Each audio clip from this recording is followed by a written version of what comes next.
guys have Martin Javier, Coach Jericho Diniera, and we have here on the broadcast panel, ito, pamilyar ito dito, si Coach Charles Tiu of the College of Saint Benilde. Coach, congratulations. You're off to a great start in season 97. Thank you. I'm a little bit surprised, but I'm happy with the results.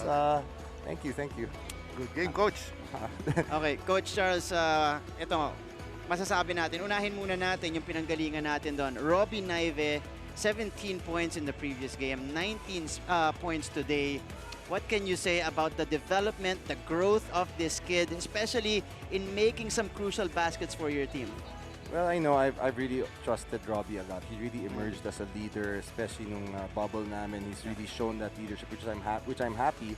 He's always been a good offensive player, so now it's just a matter of giving him more opportunities to really shine. That's why, you know, even in games that he's struggling, I have to stick with him because he is our best shooting guard right now. Yeah, and Robbie so far is performing well in the season. Coach Jerry? Coach, curious lang ako, no, Coach. How do you sustain yung defense nyo? Parang hindi naglalaho eh.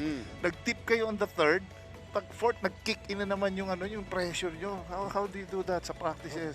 Well, actually, that's really our emphasis. We spend maybe 80% of practice working on defense. Unfortunately, kulang naman yung offense namin. Hindi kami makashoot eh. But we really put a lot of emphasis on defense. Still can be better though. I'm not happy with the way we turn the ball over. And rebounding, palagi kami talo sa rebounding. So hopefully we can address those issues. It's interesting that you mentioned that you're not impressed with your offense just yet. But in the past 2 games, in contrast to your performance against Letran, you were able to come up with the right plays, especially at the end game, just enough firepower to get those wins. Well, we're one of the last teams, I've been saying this a lot, but we're one of the last teams to start our training. So really, we didn't have much time to get everybody together, to get everybody in a flow, but it's just a matter of prioritizing things. So as Coach Jerry mentioned, priority ko nun was really defense, but hopefully with these game reps and getting experience, they kind of understand what we want to do a little bit more offensively. And you know, well, Letran is also a really tough defensive team, so that's a factor. But yeah, I tip my hats off to Arellano, especially Justin Arani. I have nothing for love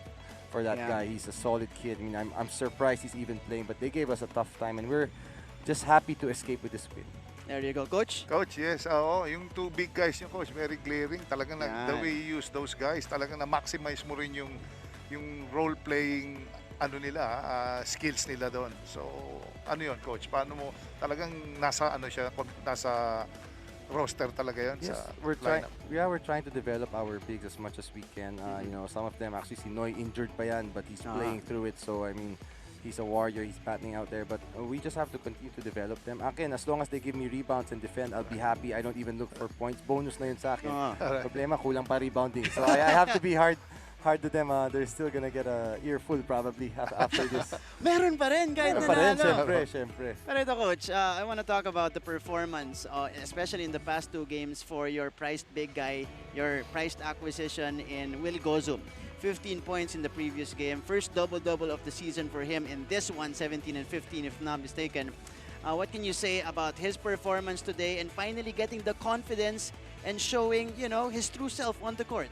Well, I'm happy he's improving, but I keep telling Will, look, you can put up all the numbers, but to me it really doesn't mean much. My goal for you is so much more than what you're doing. I still feel he has more opportunities and his potential hasn't even been tapped. So he has to understand it, because even if he played much better last game when we won, I still had so much corrections for him, because it's the little things that I really want to harp on, because one day my goal for these guys is to maybe, I hope they can take it to the next level. And as I always tell them, just be the best versions of themselves they can be. So kahit na maganda laro, you know, you lose the next game, it doesn't really matter. So we have to keep getting better every game. And I hope Will understands it, but I'm happy for him. I'm happy he's starting to play better, because I told him he'll always have opportunities no matter what in this team. And so far off the ball, mga finishes, it's their effort of Will Gozum that's really showing, at least in the past 2 games for CSB here. Coach? Coach Charles, where do you see the team now? Going to the Final Four.